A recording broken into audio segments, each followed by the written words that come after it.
hindi siya nag-flip-flop ha. Kasi never niya sinabi tatakbo siya. Ang flip-flop, takbo, hindi, takbo, hindi. Never niya sinabi. Ang problema, ayaw siyang tigilan ng tao.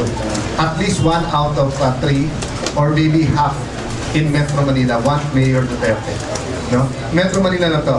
Mas grabe sa Mindanao, mas grabe din sa Visayas. So, the problem is it's a public clamor. But si Mayor Duterte lang talaga maramdaman mo na may clamor.